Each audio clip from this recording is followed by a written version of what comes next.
Am I wrong for yelling at my boyfriend for making me leave my best friend's wedding? Oh my god, the red flags, I just feel them. They're emerging. I'm gonna be exposed to them shortly.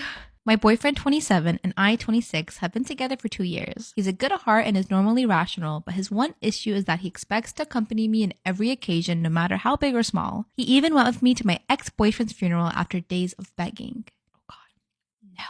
Now, my best friend got married a few days ago. It was a very small and only close family and friends were invited. My boyfriend couldn't come because of the +1 rule. He pitched a hissy fit saying my best friend has no respect for my relationship and was shocked when he learned that I was still going to attend. He told me that if he can't go, I'm expected to not go as well, but that is my best friend and I had to respect her rules. He gave me an ultimatum. Either we go together or I stay home with him. I ended up going because again, I respected my friend's rule. He was angry with me and kept calling the entire 2-hour drive and then stopped. Later, I got a text from his friend telling me that my boyfriend got into an accident and was taken to the hospital. I freaked out and he gave me the address and I had to leave the wedding and told my friends why. I was crying the entire drive home and kept calling his friends but got no response. I arrived at the hospital and asked my boyfriend and they checked and told me he wasn't there. My anxiety reached 110% as I kept calling his friends one by one. I just went home and there he was, along with his friend. He saw me and said that he was sorry, but this was the only way he could get me home after I left him alone. After the initial shock, I just blew up yelling at him about lying and making me leave my friend's wedding and having me literally go to the hospital and freaking out because of him. I kicked his friend out and we got into an argument. He kept talking about how much I love him, but I still left, which is my own doing and not his, and he was just trying to see if I really chose my friend's wedding over him. He then argued that my friend caused this and I shouldn't agree with her to exclude him. I said what he did was horrible and called him horrible and then went to my room. It was awful because my friends kept calling to check in on him because they thought he was really at the hospital. He said I overreacted and that I yelled at the wrong person. Am I the asshole?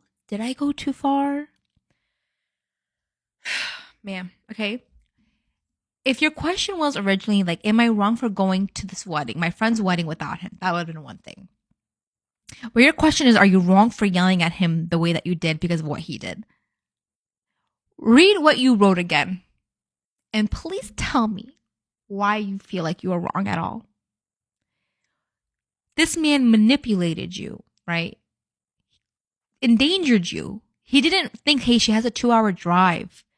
She's going to be worried this whole time on the way home. Like, he didn't think about any of that, right? He wanted to prove a point. And he proved it. Get out, hide out, take out. Do what you got to do. Leave this man. Am I wrong for not giving up the house that I inherited? I, 29 female, was raised in a Christian household. With that came gender roles that were ingrained in me at a young age. My granddad, however, hated that my parents taught us this way, and as I got older, I did too. Because of this, I became very close with my grandparents instead of my own parents. I also have an older brother that my parents labeled the second king of the house. Oh my god. I hate when fathers refer to their sons as kings.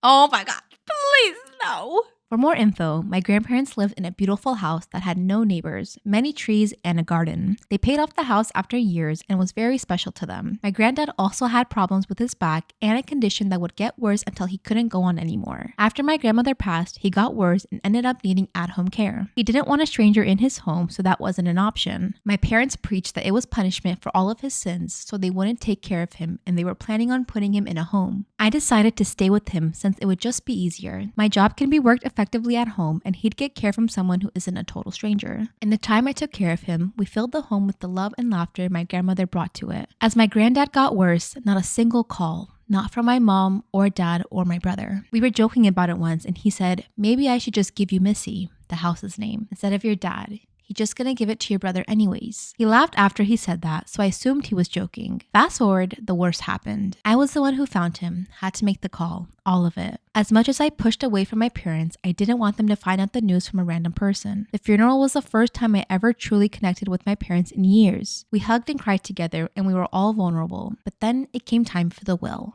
Now, it wasn't some telenovela with all the dramatics, but it was intense. The house that was supposed to be my dad's became mine, as well as many other things that my dad planned on giving to my brother. I was accused of manipulating my granddad into giving it to me, and my brother was just yelling. A week after, my brother came to the house in tears. He was begging me to give him the house since his was too small for his wife and baby. He argued that because it's just me and my husband and we don't want kids, I don't need it. I told him to leave and felt horrible. I felt like an asshole, and so does my family. He's right, I don't need the house. My job pays me good money and I could easily just live somewhere else. On the other hand though, my granddad wouldn't want him or my dad to have him. I am at a loss here. Am I the asshole? If you cared an ounce about your grandfather and you wanted his house, wouldn't you like smooch up to him and like, if he needed an in-home caretaker, I'd be like, yeah, I'll do it. If I knew I was gonna get his house after, I'd feel so guilty. Like, yeah, I'll take care of you, no problem. But they were gonna play his sins. His sins. My husband wants to stay friends with the person he cheated with. I'm sorry, buddy. You lost that privilege. Maybe you got to hear him out. About 3 months ago, my husband confessed to me to having an affair with someone he has known since school. She has always been a close friend of his. The affair lasted almost 2 years, and he was very conflicted with whether he wanted to give up on our marriage or stay and work on it. We have been together over 20 years. And have 3 young children. I did not want to give up on it and encouraged him to stay. He stayed, and although his reasons for staying are the children, we both have been working hard on rebuilding a new relationship. We began marriage counseling, and we have a deeper communication with one another. I've been initiating more intimacy, and things seem to be going well. From our first marriage counseling sessions, he talked about his feelings for his affair partner, saying he loves her and that he would like for her to still play some part in his life. The marriage counselor says that while he has feelings for her, it wouldn't be appropriate. I'd take back about hearing him out. Yeah. I thought with time he would simply forget about her and shift focus to what's important, i.e. his family, his wife. But last week he brought her up again and wanted to know if he can reconcile with her and have a friendship with her. I said I wasn't ready. I'm hoping to stall this until he stops asking. He said he understood that it might be too soon. I'm worried if I never allow him to speak to her, he might just start talking to her behind my back. Though currently he seems so committed to being honest with me, but that could change with time as his guilt for cheating begins to fade. 2 years? Behind her back for 2 years. As I said, his main reason for staying are the kids. I'm keen on having a strong relationship with us. That can't be possible if she is reintroduced into his life. His feelings for her will probably come flooding back if they have gone at all. I don't understand how he can't see that. I don't know whether continually blocking him from engaging with her will breed resentment over time. Yeah.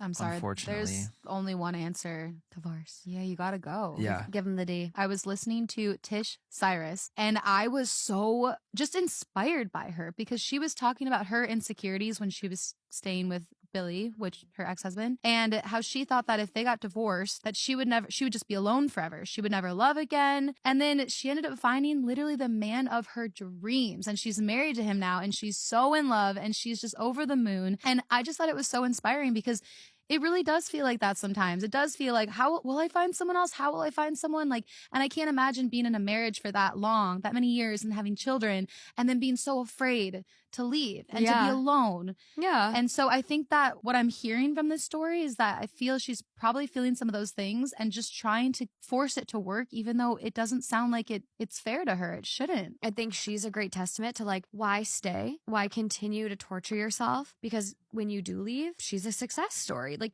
you do deserve better. You deserve someone that loves you and isn't just staying for the kids. Like, how many times did she say that here? Yeah. He's made it clear he's only staying for the kids. Yeah. Only for the kids.